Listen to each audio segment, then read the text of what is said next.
سلام به بینندگان عزیز تلویزیونی برای یک دنیای بهتر. من محمود احمدی هستم و با سلام به شما علی جوادی، امیدوارم که حالتون خوب باشه. متشکرم. به شما و به بینندگان عزیز تلویزیونی برای یک دنیای بهتر سلام میکنم. در برنامه امشب ما در ارتباط با دو موضوع بسیار مهم، یکی بالا رفتن قیمت نان در ایران و موضوع دیگه در ارتباط با افشا شدن شکنجه‌هایی که توسط سازمان CIA و نیروهای امنیتی امریکا در واقع بر علیه زندانیان صورت می‌گرفت، با علی جوادی نکاتی رو مطرح خواهیم کرد.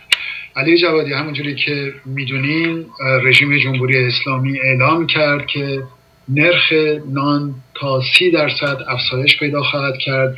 البته بگذاریم که در برخی از شهرهای مختلف ایران این قیمت حتی تا 90% هم افزایش پیدا کرد. این مسئله باعث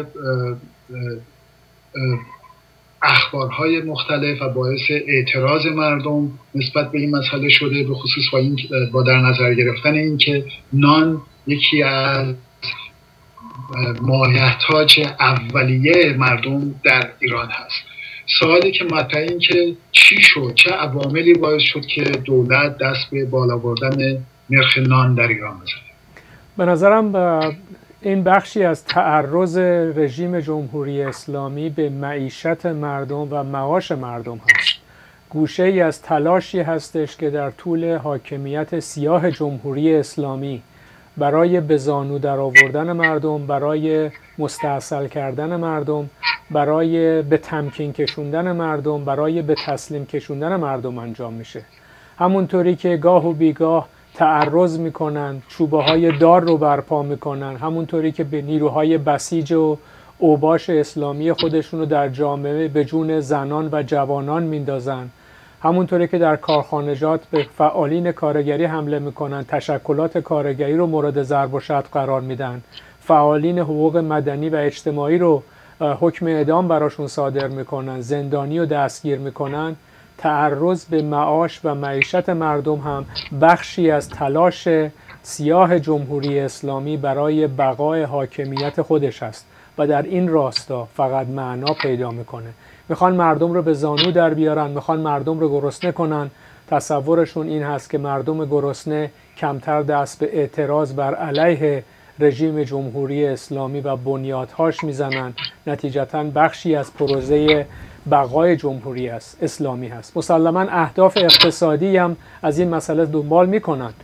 بار بحران جمهوری اسلامی رو روی دوش شونه های مردم خالی میکنن، سفره های خالی مردم رو خالی تر میکنن و نون رو که اولیه ترین قلم معاش توده های مردم زحمتکش در جامعه هست قیمتش رو بالا بردن، یعنی حکم به محکوم کردن فقر و فلاکت و گرسنگی دادن توده های مردم هست. پیش از این مرغ و گوشت و سبزیجات و میوه‌جات رو از سفره مردم زحمتکش عملاً حذف کرده بودن و یا با قیمت بسیاری میتونن مردم تأمین بکنن. الان به نون تعرض کردن و این گوشه ای از تلاشی هست که دولت احمدی نژاد انجام داد. دولت تدبیر و امید کثافت اسلام روحانی دنبال میکنه و امروزه میبینیم که یک تلاش وحشیانه به معاش مردم داره صورت میگیره.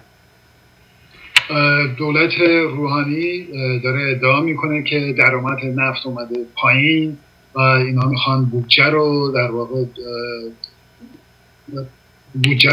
بالانسش بکنن و به این خاطر باید مردم به ریاضت اقتصادی تن در بدن و به این خاطر نرخ بعضی اقلام رفته بالا و من جمله نان.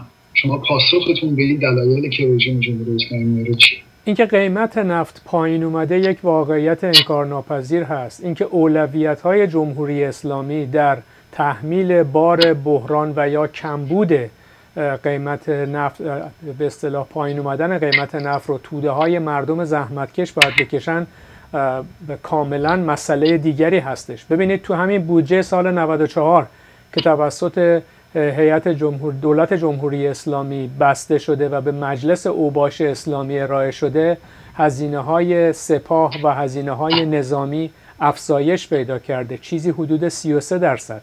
یعنی میبینید در زمانی که نون رو از روی سفره مردم زحمتکش کم میکنن، میزنن، در همون زمان برای افزایش قدرت نظامی سپاه پاسداران که رسالتش حفظ جمهوری اسلامی هستش بودجه 33% اضافه ای رو تصویب میکنن. این واقعیت نشون میده که اولا ماهیت این تعرض اقتصادی به جامعه چه هست، چه اهداف سیاسی در کنار اهداف اقتصادیشون دنبال میکنن و چرا چنین استدلالی قابل پذیرش نیست. ببینید بودجه اوباش آخوند رو باید زد، بودجه روحانیت رو باید زد، بودجه سپاه رو باید زد، بودجه ارتش و بسیج و نیروهای انتظامی رو باید زد، ولی جمهوری اسلامی پدیده نیست. جمهوری اسلامی هدفش حفظ و بقای سیاه حکومت خودشه، نتیجتاً بودجه رو طوری تنظیم میکنن که از معیشت مردم، از معاش مردم کم بکنن و این اون واقعیت خشنی هست. استدلالات حکومتگران جمهوری اسلامی که گویا ما ناچاریم، گویا از سر استیصال باید مردم زحمت بکشن، فداکاری بکنن، نه، مردم فداکاری کردن 33 سال این حکومت ننگ رو به اصطلاح به نوعی تداوم پیدا کرده. فداکاری اگر بشه باید گورشون رو اینها گم بکنن و به اصطلاح به حکومت ننگین جمهوری اسلامی پایان بخشیده بشه. اینجا اون مسئله است. حکومتی که نتونه معاش مردم رو تامین بکنه، نون رو بتونه روی سفره مردم به اصطلاح نگه داره، باید حکم به سرنگونیش داد و مردم برای سرنگونیش باید به میدون بیان. علی جوادی، همچنین بازم دولت اعلام کرده که در برخی شهرها و در برخی مناطق نانوایی ها میتونن نون رو به نرخ آزاد و همچنین برخی مناطق دیگه نون به نرخ دولتی در دسترس مراجعه کنندگان و متقاضیان قرار خواهد گرفت. شما فکر میکنید که رژیم جمهوری اسلامی چه سیاستی رو از این مسئله که نرخ نون رو دو قسمت داره میکنه، ما رژیم جمهوری اسلامی چه اهدافی رو داره تحقق؟ ببینید، اعلام این که قیمت نان دو قیمتی خواهد شد، به قیمت آزاد و به قیمت به اصطلاح دولتی ولی افزایش پیدا کرده فروش خواهد رفت، یعنی در حقیقت تلاش برای ایجاد شکاف در صفوف مردم محتاج و گرسنه به نان در جامعه، در کنار سیاست افزایش قیمت نان و تعرض به کل معیشت مردم، در همون حال تلاش میکنن که صفوف مردمی که نسبت به این سیاست ضد انسانی معترض هستند، به حق معترض هستند، رو دچار انشقاق، دچار شکاف بکنن و تفرقه بندازن. و ما قرار باید شاهد این باشیم که مردم گرسنه‌ای که در صدر نانوایی ها قرار میگیرن، به جای اعتراض بر علیه کلیت جمهوری اسلامی از سر و کول همدیگه بالا برن، روی سرشونه همدیگه بزنن که به اصطلاح نان رو به قیمت دولتی دریافت بکنن. و اینجا این تلاش ضد انسانی جمهوری اسلامی رو مشدداً مشاهده میکنیم. این سیاست تفرقه افکنانه جمهوری اسلامی مبنی بر دو قیمتی کردن نان رو هم باید به شکست کشوند. نباید اجازه داد که اوباش جمهوری اسلامی به مثابه ناجیان میان اختلافات مردم وارد بشن. خود مردم باید بتونن سازماندهی دریافت نون رو در دست بگیرن، از قدرت، از حکومت خارجش کنن، اجازه ندن سیاست‌های تفرقه افکنانه رژیم معنایی داشته باشه.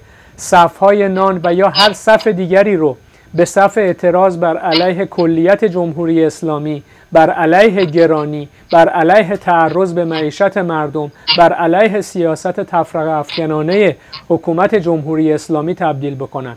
این سیاست رو هم باید به شکست کشاند. هدف جمهوری اسلامی ایجاد تفرقه، تعرض به معیشت مردم هست. این سیاست ها رو با صف اتحاد و اعتراض مردم در هر گوشه و کنار به هر نحو و شکلی که ممکن هست باید در هم شکست. علی جوادی، جهان سرمایه‌داری دچار بحران اقتصادیه و ما سیاست ریاضت کشی رو در کشورهای مختلف می‌بینیم. شما فکر میکنید که این سیاست معینی که در ارتباط با مسئله بالا رفتن قیمت نان در ایران رژیم جمهوری اسلامی داره اعمال میکنه چه تفاوت‌های یا تشابهاتی با بقیه دول سرمایه‌داری میتونه داشته باشه. ببینید به نظرم تشابهات این هستش که مثل همه دولت‌های سرمایه‌داری تلاش میکنن که بار بحران رو روی دوش مردم پیاده کنن و به اصطلاح وضعیت بد اقتصادی رو با وضعیت بیشتر بد کردن و تخریب موقعیت اقتصادی مردم جبران کنن، هزینه‌های اجتماعی رو بزنن، سوبسیدها رو بزنن و این فصل مشترک تمام سیاست‌های دولت‌های سرمایه‌داری بورژوایی هستش که با بحران اقتصادی و یا کمبود مالی مواجه میشن. این یک واقعیته و این تشابهه. اما در جامعه ایران یک تفاوت دیگه هست و اون هم این هستش که حکومت جمهوری اسلامی حکومتی هستش که برای هر لحظه بقای عمر سیاه خودش ناچار هست که طرح و برنامه بریزه و اقدامات اقتصادی جمهوری اسلامی در عین حال دارای جنبه‌های قوی سیاسی به منظور حفظ خودش هست. اشاره کردم همونطوری که تعرض میکنه سپاه، همونطوری که شوبه‌های دار رو در دولت روحانی تعدادش رو افزایش دادن، به متوسط 3.5 در روز رسوندن و به اصطلاح به زنان، به جوانان، به فعالین حقوق مدنی، به فعالین کارگری حملات گسترده تری کردن. این حرکت رو هم به لحاظ سیاسی باید ارزیابی کرد و فقط نمیشه جنبه های اقتصادی اون رو مد نظر داشت، جنبه سیاسیش هم مد نظره و این در حقیقت تلاشی در عین حال در کنار سایر تلاش های سیاسی انتظامی جمهوری اسلامی برای بقای این حکومت است. تفاوت در عین حال اینجاست، چرا که جمهوری اسلامی با مردمی مواجه هستش که میخوان سر به تن این حکومت نباشه، در کمینش برای سرنگونی نشستن، اما کشورهای سرمایه‌داری متعارف موقعیت دیگه‌ای دارن. این از موقعیت نامتعارف حکومت جمهوری اسلامی سرچشمه میگیره. وارد قسمت دوم برنامه میشیم که اونم مربوط به گزارش سنای امریکاست که از شکنجه توسط CIA خبر داده و این گزارش با تأخیر منتشر شده و این گزارش با عکس‌العمل‌ها و با اعتراضات مجامع مختلف در کشورهای مختلف روبرو شد. در این گزارش اومده که شکنجه توسط CIA در ارتباط با مظنونانی که در جنگ به اصطلاح بر علیه تروریسم صورت می‌گرفت و این گزارش در واقع صرفاً خلاصه‌ای از تحقیق 6700 صفحه‌ای کمیته سناست. همچنین در این گزارش اومده که شیوه‌های بازجویی خشنی که توسط سازمان CIA به کار گرفته می‌شده به اطلاعات کلیدی برای دفاع از امنیت ملی امریکا منجر نشده. CIA در این گزارش اومده CIA به طور مستمر اطلاعات غلطی در ارتباط با بازجویی متهمین به سیاستمداران و مردم امریکا داده و اونا رو گمراه کرده. باز اومده در این گزارش که مدیریت CIA بر برنامه بازجویی خشن، به اصطلاح خشن، به شدت ناکافی و مخدوش بوده. شیوه‌هایی که توسط CIA صورت گرفته مربوط به شکنجه بسیار از اون اطلاعاتی که CIA به سیاستمداران و مردم امریکا گفتن خشن‌تر بوده. همونجوری که گفتم این گزارش با عکس‌العمل مجامع مختلف حقوق بشر و افکار عمومی روبرو شده. خودشون اعلام کردن که این شکنجه‌ها به خاطر این بوده که امنیت ملی امریکا حفظ بشه. شما در ارتباط با این مسئله پاسختون چیه؟ آیا در ارتباط با امنیت ملی کشور شکنجه جایز هست؟ ببینید هیچ توجیه، هیچ بهانه‌ای تحت هیچ شرایطی نمیتونه شکنجه رو مجاز بکنه. شکنجه یک اقدام ضد انسانی، یکی از شنیع‌ترین اقداماتی هست که در طول تاریخ بشر بر علیه بشر توسط طبقات حاکم، دولت‌ها، حکومت‌های پلیسی، نظامی و حکومت‌های امروز می‌بینیم دموکراسی غربی صورت گرفته و باید بشریت خودش رو از شر این اقدامات خلاص بکنه. نتیجتاً هیچ توجیه و هیچ بهانه تحت هیچ شرایطی، چه جنگی، چه شرایط غیر جنگی، چه شرایط اضطراری یا شرایط غیر اضطراری، نمیتونه توجیه کننده و یا موجه جلوه دادن این اقدام شنیع ضد انسانی بر علیه کسانی باشه که تحت بازداشت قرار دارن، حتی اگر بازداشت شدگان از کثیف‌ترین، از شنیع‌ترین افرادی باشند که روی زمین برفرض میتونستن وجود داشته باشن. شکنجه غیر قابل توجیه، اقدام ضد انسانی هستش و غیره، و این واقعیت رو باید اذعان کرد. و اینکه در قرن 21 در مهد سرمایه‌داری جهان معاصر یکی از سازمان‌های اصلی و اصلی دولت حاکم و هیئت حاکمه آمریکا اقدام به انجام شکنجه به طور وحشیانه‌ای میکنه که حتی بخشی از خود هیئت حاکمه آمریکا ناچار میشه به گوشه‌ای از حقیقت، و میخوام تأکید بکنم گوشه‌ای از حقیقت اذعان بکنن، نشان دهنده ماهیت ضد انسانی و تلاش‌های ضد انسانی این حکومت‌ها، این دولت‌ها برای بقا هست. یعنی شما روش این دولت‌ها رو در پس این اقدامات شنیع مشاهده می‌کنید که برای بقای خودشون، برای از بین بردن مخالفین خودشون دست و متوسل به چه شیوه‌های ضد انسانی میشن و چگونه شکنجه رو توجیه میکنن تحت عنوان اینکه شکنجه گویا اقدامات بازجویی به اصطلاح گسترش یافته‌ای هست، extended و interrogation tactics مثلا ازش اسم میبرن، اقدامات گسترش یافته بازجویی که رسما و عملا شکنجه است و شکنجه‌ای که منجر به نابودی، منجر به صدمه زدن فیزیکی به جسم و روان انسان ها میشه. و قبل از هر چیز به نظرم اینجا حکم به محکومیت حکومت هایی باید داد که چنین روشی رو دنبال میکنن برای بقای خودشون، این چنین سیستم های مخوف پلیسی امنیتی رو به وجود میارن و میبینیم که چگونه یک رکن حاکمیت این دولت ها بر مبنای سیستم های جاسوسی اطلاعاتی استوار شده، چه از جمهوری اسلامی آدمکشان ایران گرفته، چه حکومت آمریکا در غرب، چه حکومت انگلستان و بسیاری از دولت های به اصطلاح سرمایه‌داری غرب. تکلیف حکومت‌های نظامی، پلیسی هم که مسلماً از پیش روشنه. اما نکته‌ای که اشاره کردین، آیا شکنجه در دفاع از امنیت ملی موجه هست؟ مسلماً پاسخ منفیه. مسلماً هیچ اقدامی نمیتونه توجیه کننده و موجهگر تلاش باشه. اگر امنیت منفعت ملی میطلبه که شکنجه صورت بگیره، اون منفعت ملی در حقیقت ضد انسانی بودن خودش رو نشون میده. نشون داده میشه که منفعت ملی نه ربطی به منفعت انسانی نداره، ربطی به پرنسیپ های والای آزادی خواهانه، برابری طلبانه انسانی نداره و منفعت ملی پدیده‌ای هست در عین حال ضد انسانی که میتونه توجیهگر و مجوز صادر کردن برای شنیع‌ترین اقدامات باشه. و اینجا ما نقد خودمون رو به مسئله منفعت ملی، امنیت ملی، منافع ملی نشون میدیم.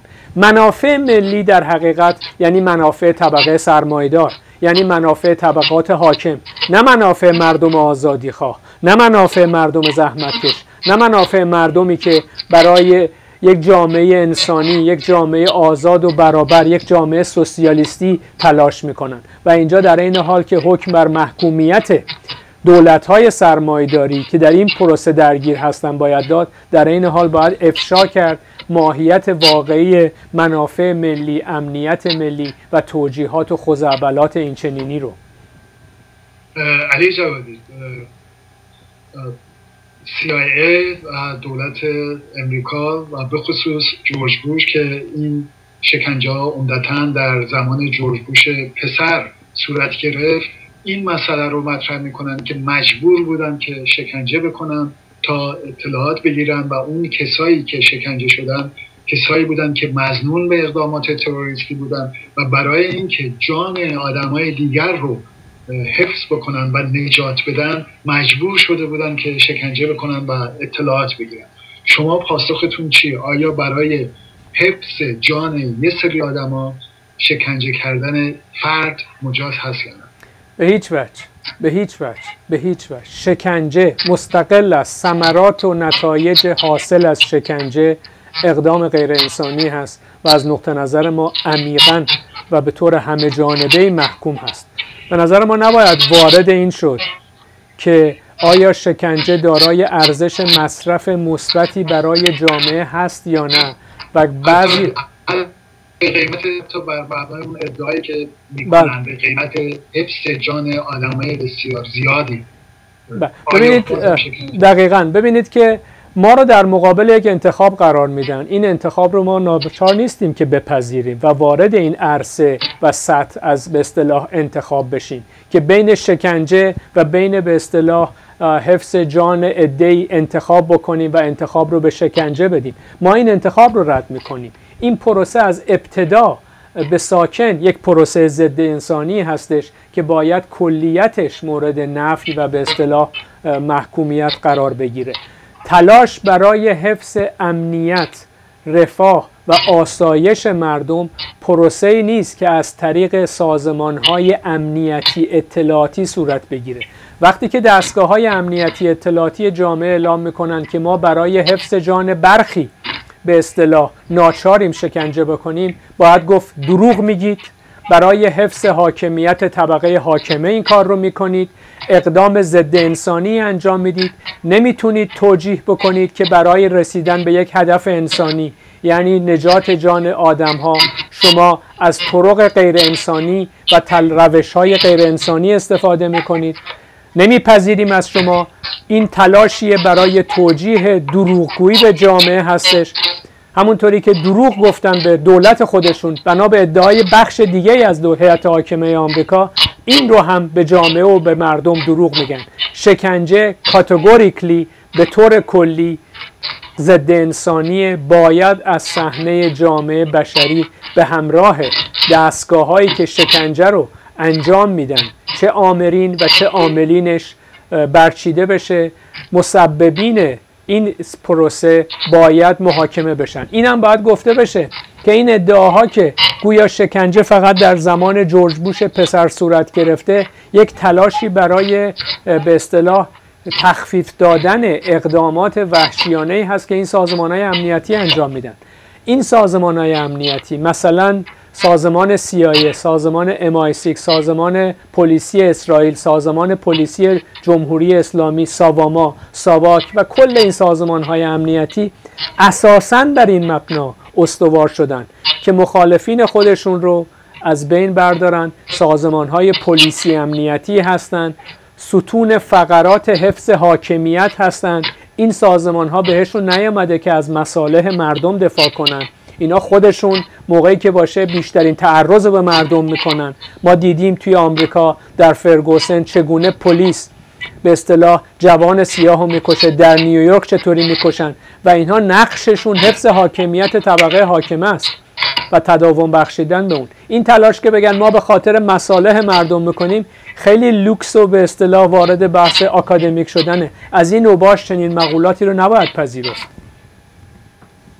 علی جوادی، البته از نکته‌ای که جورج بوش پسر مطرح کرده که این شکنجهگران میهن پرستان واقعی هستند و ما خیلی خوشبخت هستیم که با این میهن پرستان واقعی در واقع در یک زمان زندگی کردیم میگذاریم. ولی سوال دیگه‌ای که میخواستم مطرح بکنم این که چه ضمانتی، چه گارانتی هست که دولت‌ها دست به شکنجه نمیزنن؟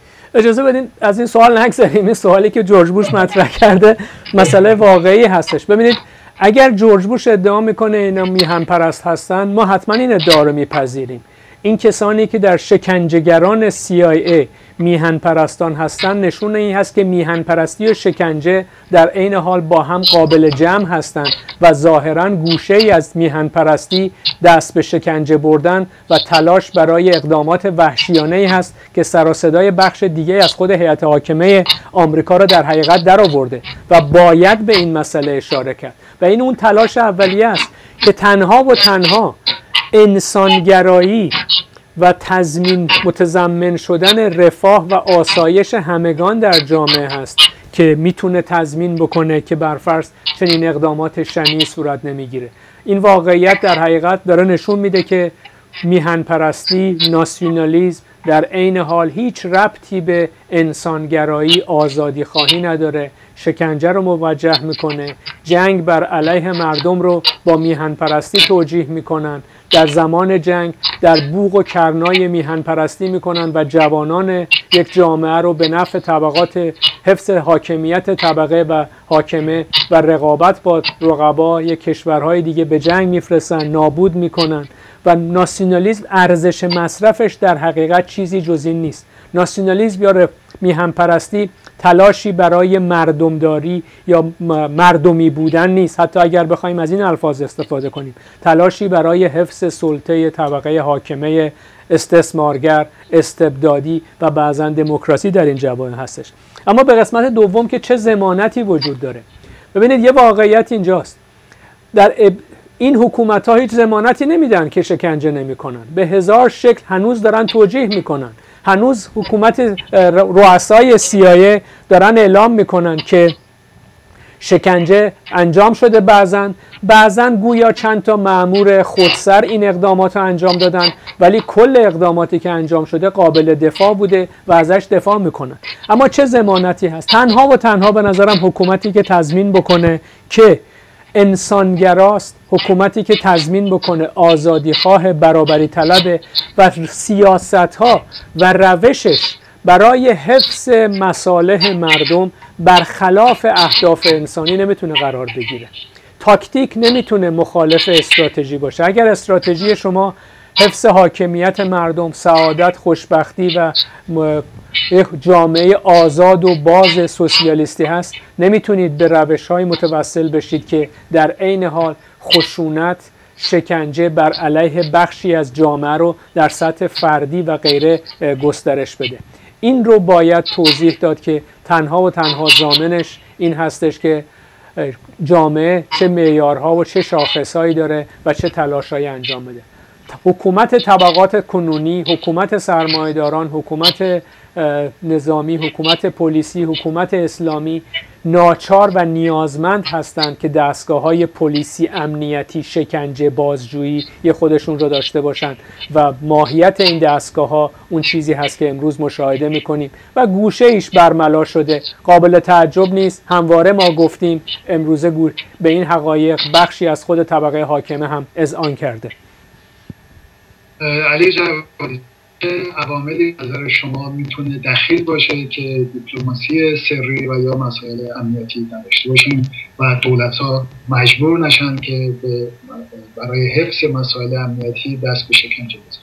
ببینید هیچ اقدامی نمیتونه توجیه کننده شکنجه باشه. این رو باید به عنوان یک اصل تخطی ناپذیر در قانون اساسی جامعه ذکر کرد و هر زمان، تحت هر شرایطی، هر نیروی، هر دولتی اقدام به چنین کاری بکنه باید توسط حکومت، نیروهای مردمی، ارگانهای منتخب مردم مورد محاکمه، بازجویی و تعقیب قضایی قرار بگیره. در اینجا باید گفت جورج بوش و دونالد رامسفلد و دیک چینی هم به مثابه چنین افرادی باید تحت تعقیب قضایی قرار داده بشن. اما مسئله اینجاست که شما چه مصلحتی رو میخواهید؟ اگر میخواهید یک حکومت ضد مردمی رو برخلاف رأی مردم و اراده مردم به جامعه حقنه بکنید، مسلماً چنین دستگاهایی رو ایجاد میکنید. ولی یک حکومت برخواسته از اراده مردم، متضمن اراده خود مردم، قابل عزل توسط مردم در هر زمان که مردم اراده کنند، نه احتیاج به دیپلماسی سری داره، نه احتیاج به سازمان‌های امنیتی اطلاعاتی مخفی داره و تمام این سازمان‌ها از نقطه نظر ما باید برچیده بشن. بینندگان عزیز، به پایان برنامه امشب میرسیم. من محمود احمدی در کنار علی جوادی برایتون شب و روزهای خوشی رو آرزو دارم. علی جوادی با تشکر. متشکرم به شما و به بینندگان شب بخیر میگم.